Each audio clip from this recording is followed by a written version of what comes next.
Hey everyone, welcome back to my kitchen. The last time I did Mexican at home, my avocados were not good and I couldn't show you my recipe for making guacamole. But today I have two very nice, hopefully when I cut them, avocados. I have some fresh cilantro, a half a lemon, a quarter cup of diced onions, diced pretty fine. Also on the side I have some kosher salt and some extra virgin olive oil. Now that's all you need to make traditional guacamole, and it's very easy to make it. People are usually intimidated by making guacamole, but I want to show you just how easy it is to make. So the first thing I'm going to do is I'm going to go ahead and chop up my cilantro. And this has already been washed and dried, and you just want to give it a good chop. You don't want it, super fine, but you don't want big pieces of cilantro in your guacamole either. Now, in traditional guacamole, sometimes they put tomatoes in it. It all depends, but I am going to make just a basic guacamole using the avocado and onion and cilantro along with salt. And the salt is really what gives the avocado the good flavor. So it's sort of like eating a tomato. It's just not good without salt. And I think that's why so many people don't like guacamole. They actually taste an avocado without salt on it, and it's very bland. But avocados have a lot of health benefits, and it's really, really good for you. So you can see I got this cilantro chopped up nice and fine. So I'm just going to scoot that over to the side, and I'm going to take the same knife and I'm going to cut into my avocado. Now I'm going to cut on the rounded edge at the top, at the bottom, from where the stem was, and just follow the knife around. And then you just want to give it a twist. And that one's got a little bad place in it, but that's okay. We'll take our spoon and just rake that out. And I got a trash bowl over here. I'm going to take my knife and just tap that seed and turn it, and my seed will pop right off. And here you can see there's my little trash bowl. Then I'm going to take my knife and I'm just going to slice into this and then do it crossways. And using the same spoon, I'm going to take, let's move this over.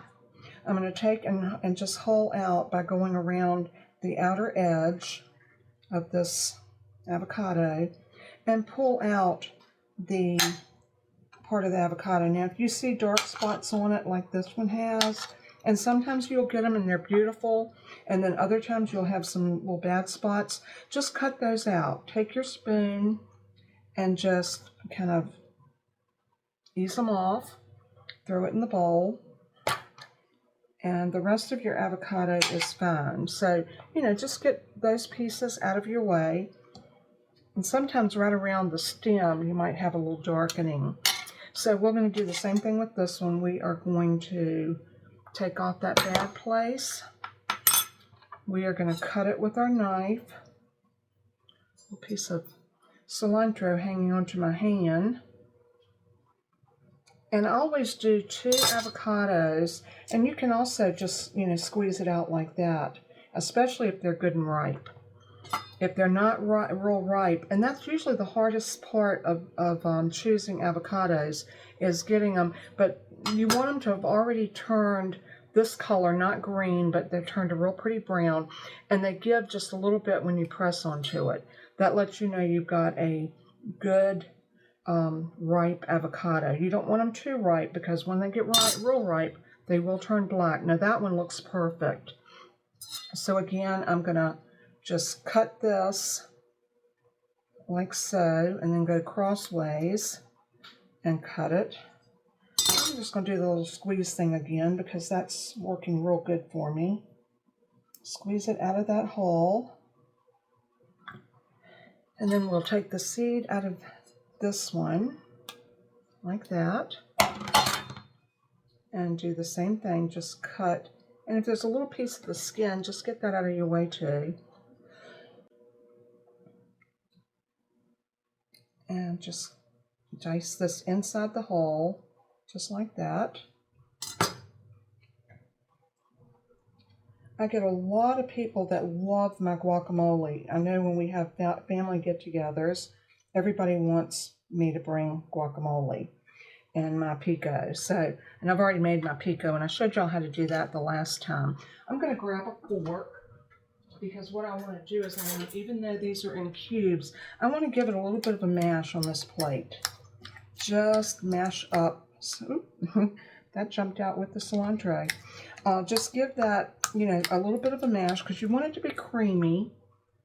That looked like a bad place, but I don't think it was. Maybe it was. Like I said, you just want to look for those little dark places and get them out of there. You don't need them. There's one right there.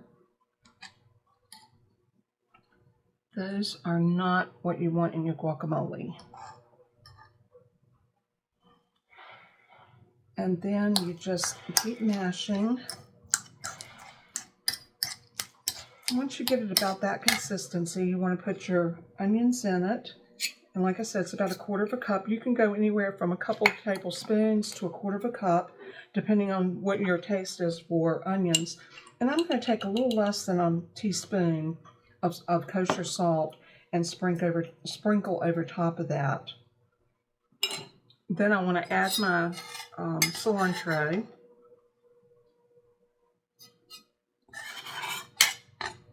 I do like the cilantro in my guacamole because I think that really does give it a good flavor. And I'm going to take my lemon, my half of lemon, and I'm going to put it into my lemon press. And I'm going to squeeze that lemon juice from a half a lemon over the top. And now all we have to do is drizzle a couple of tablespoons, and I never measure this. I just put some olive oil over the top of it. That's probably not even 2 tablespoons, probably maybe a tablespoon. And then I just stir everything together. And once I get this all stirred together, I put it in an airtight container. And if you take your plastic wrap and put it down on top of it, it will keep your avocados from turning brown. So I will cover this up and put it in the fridge until we're ready for supper tonight. I like to prep everything ahead of time so that when it's time to make our Mexican, I can just cook my meat and have all of my dips and sides already done. And this looks perfect.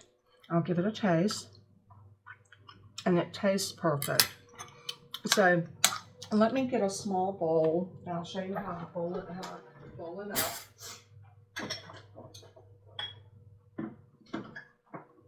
And this is just a little Pyrex bowl like this.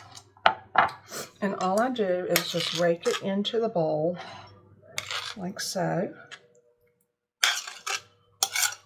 I just find it easier to mix it on a plate. I see some people do it all in the bowl, and that's fine. If you don't want to mess up an extra plate, you can by all means do that.